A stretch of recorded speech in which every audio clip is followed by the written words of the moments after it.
Selamat siang, kami dari tim debat Esonggo dalam rangka memperingati perayaan Hari Ulang Tahun Lembaga Debat Hukum dan Konstitusi Universitas Hasanuddin ke-7 dengan tema Indonesia belum siap menerapkan New Normal. Perkenalkan, nama saya Kasma Riki Putra sebagai pembicara ketiga yang akan menyampaikan kesimpulan.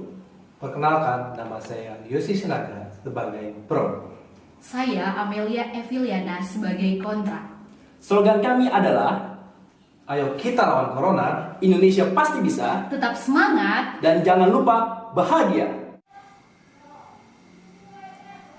Agrotis salus lex suprema. Keselamatan rakyat adalah hukum yang tertinggi. Assalamualaikum warahmatullahi wabarakatuh. Shalom, Om Swastiastu, Namo Buddhaya, salam kebajikan. Dewan juri yang terhormat serta para pemerhati hukum sekalian, sebelum memasuki tema perdebatan kali ini, yaitu Indonesia belum siap menerapkan new normal, saya sebagai pro akan menyampaikan argumentasi awal mengapa kita belum siap untuk menerapkan new normal. Seperti yang saya kutip dari republika.co.id, seorang pakar epidemiologi dari Fakultas Kesehatan Masyarakat Universitas Hasanuddin, Prof. Ridwan Amiruddin, mengatakan bahwa sebelum kita menerapkan new normal, harus ada beberapa syarat yang harus kita penuhi, yaitu ada 6 syarat yang dikeluarkan WHO. Dari ke-6 syarat tersebut, Indonesia belum bisa memenuhi kedua syarat. Syarat yang pertama adalah negara yang akan menerapkan konsep new normal harus memiliki bukti perolehan COVID-19 bisa dikendalikan atau dengan indikator angka RO, yaitu angka reproduksi di bawah 1. Sementara angka saat ini masih menunjukkan bahwa RO Indonesia masih di kisaran 2-3, yang artinya Indonesia belum bisa memenuhi syarat tersebut. Lalu, syarat yang kedua adalah resiko terhadap kasus perkembangan virus yang masuk ke suatu wilayah harus bisa dikendalikan. Kita lihat di sini beberapa daerah masih mengalami peningkatan kasus COVID-19, yang bukan malah mengalami penurunan kasus COVID-19. Lalu, kita lihat di sini, Indonesia kurang sigap. Mengapa saya katakan seperti itu? Kita lihat beberapa negara lain, contohnya Vietnam dan Selandia Baru. Ketika ada satu kasus COVID, mereka langsung melakukan yaitu namanya lockdown. Sementara Indonesia ketika baru terkena 1-2 kasus, Indonesia masih terlihat santai saja. Jadi belum ada regulasi yang mengatur terkait untuk penanganan virus corona. Jadi kesalahan Indonesia di awal adalah kita tidak sigap di awal, tapi malah kita sigap di akhir. Yang akibatnya apa? Akibatnya sudah telat.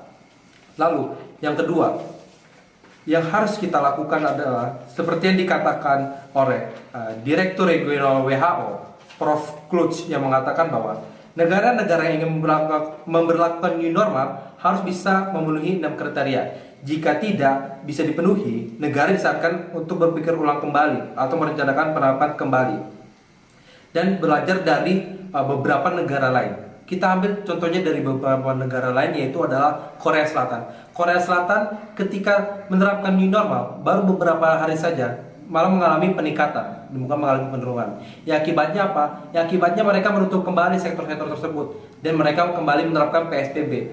Jadi jika kita melihat dari negara lain, yaitu Korea Selatan saja belum siap untuk menerapkan new normal. Bagaimana kita? Contoh kita lihat juga seperti kasus sekarang. Ketika new normal diterapkan pada tanggal 15 Juni, mal-mal dibuka dan segala sektor dibuka, yang ada apa? Yang ada malah peningkatan kasus, bukan penurunan kasus. Jadi kita lihat di sini, memang seharusnya jika kita ingin menerapkan new normal, harus ada penurunan kasus terlebih dahulu, bukan peningkatan kasus. Karena satu jiwa itu sangat penting. Seperti yang dikatakan oleh Pak Anies, kehilangan pekerjaan masih bisa kita cari, kehilangan nyawa atau kehilangan saudara kita tidak bisa untuk mengembalikan nyawa tersebut. Jadi lebih baik kita melakukan lockdown di awal. Jadi penutupan 2 minggu di awal untuk menekan kasus tersebut, yang seperti yang dilakukan Vietnam. Nah, dan lalu ketika kita sudah menerapkan lockdown tersebut, nanti akan ada sektor-sektor yang bisa untuk membangkitkan kembali perekonomian Indonesia. Contohnya adalah 3 sektor tersebut adalah pertanian, perikanan, dan pariwisata. 3 sektor tersebut akan membantu meningkatkan perekonomian Indonesia, yang akibatnya Indonesia bisa survive nantinya ketika virus ini telah selesai. Jadi sekali lagi saya tekankan, saya sebagai pro bahwa Indonesia belum siap menerapkan new normal. Dan yang harus dilakukan bangsa ini adalah mengalokasikan beberapa dana tersebut ke beberapa sektor, yaitu sektor perekonomian dan yang lain-lain. Seperti yang dilakukan oleh Jerman.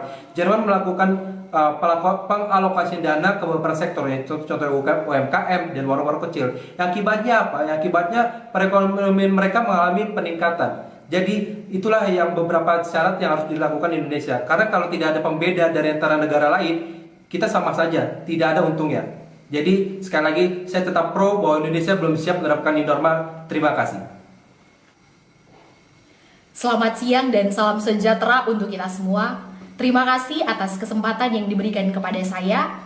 Saya Amelia Eviliana sebagai kontra dalam debat Indonesia belum siap new normal. Saya akan terlebih dahulu menanggapi argumentasi yang disampaikan oleh Pro. Presiden Republik Indonesia menyatakan bahwa Indonesia harus hidup berdampingan dengan COVID-19. Artinya bahwa negara peduli dengan kebutuhan masyarakat Indonesia. Negara harus memberikan perlindungan kepada warga negaranya.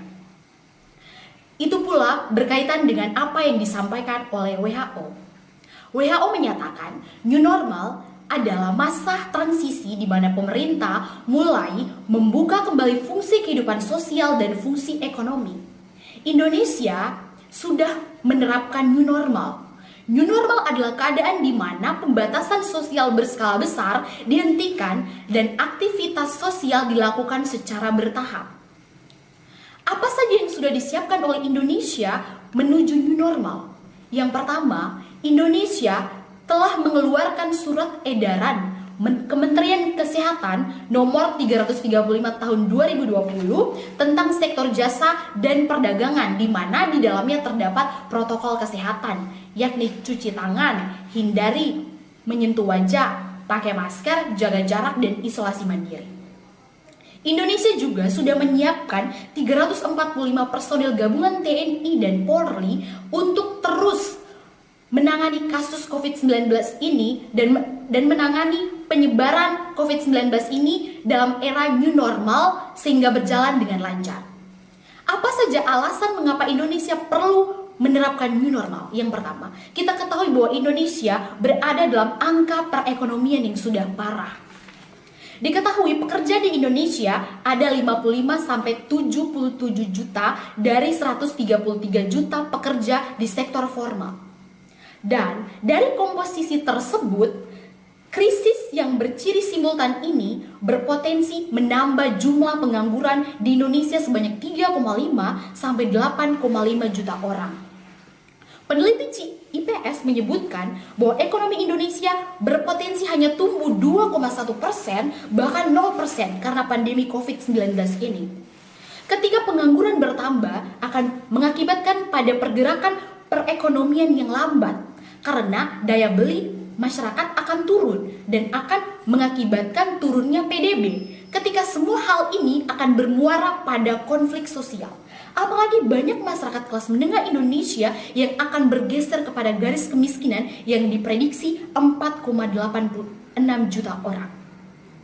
Ada beberapa dampak positif dari penerapan new normal bagi Indonesia. Yang pertama adalah pemerintah lebih mudah memprediksi pengeluaran secara akurat. Apa saja yang perlu dikeluarkan, biaya apa saja yang perlu diperhatikan untuk penanganan COVID-19 ini. Kemudian sosialisasi dapat dilakukan secara mudah oleh aparat kesehatan, oleh pemerintah, dan oleh masyarakat itu sendiri. Dan kita melihat perekonomian Indonesia meski tidak bangkit secara total, tetapi ada sedikit pergeseran. Kita lebih baik menambah perekonomian kita hanya 1% saja daripada kita membiarkan dan terus berada pada keadaan yang seperti saat ini atau sebelum PSBB, keadaan di mana perekonomian kita hanya tumbuh 2,1% bahkan 0. Ada 3 kebijakan, ada 3 poin yang penting. Yang pertama adalah berkaitan dengan kebijakan, koordinasi, dan level operasional. Kebijakan ini adalah ketika suatu daerah sudah dikatakan rendah kasus positif COVID-19, maka dia dapat segera membuat SOP untuk melakukan new normal. karena new normal ini sangat penting untuk perekonomian sebuah daerah. Kemudian pentingnya koordinasi dan level operasional atau SOP sehingga ada koordinasi yang baik antara petugas kesehatan, antara masyarakat, dan antara pemerintah. Sehingga kita semua dapat bisa memerangi COVID-19 ini sambil melaksanakan new normal dengan terus memperhatikan protokol kesehatan.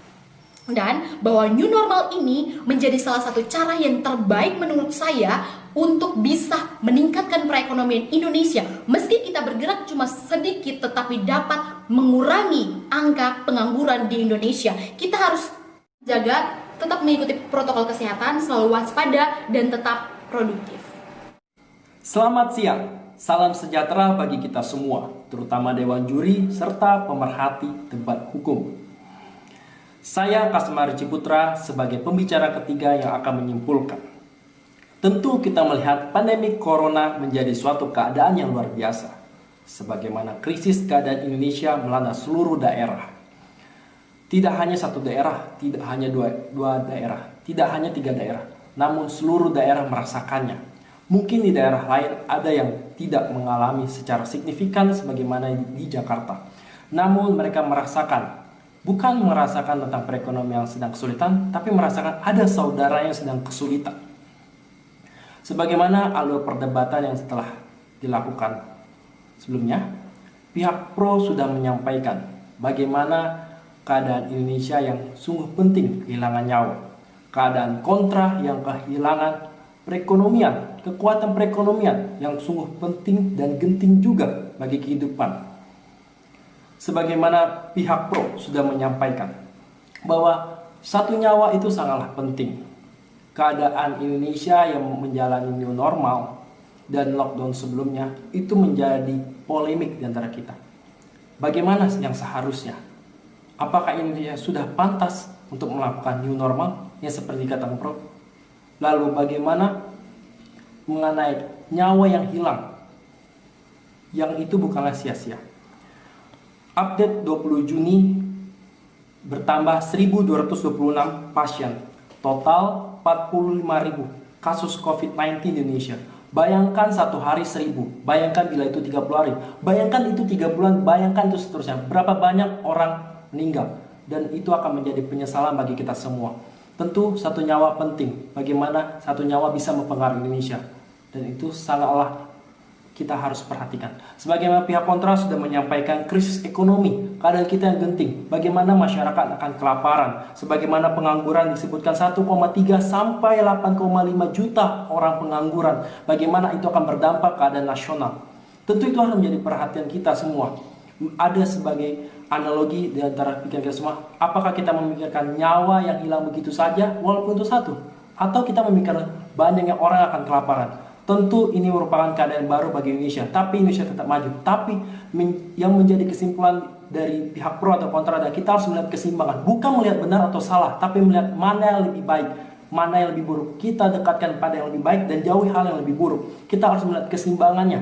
Apa yang harus kita prioritaskan, apa yang kita perjuangkan. Ini adalah keadaan baru dan Indonesia harus tetap maju dalam keadaan yang berbeda untuk Indonesia kita yang tercinta. Sekian dari saya, terima kasih.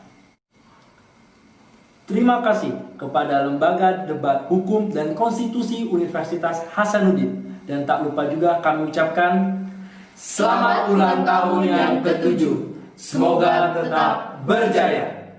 Dan jangan lupa Pakai masker, cuci tangan, Jaga jarak. sekian, terima kasih.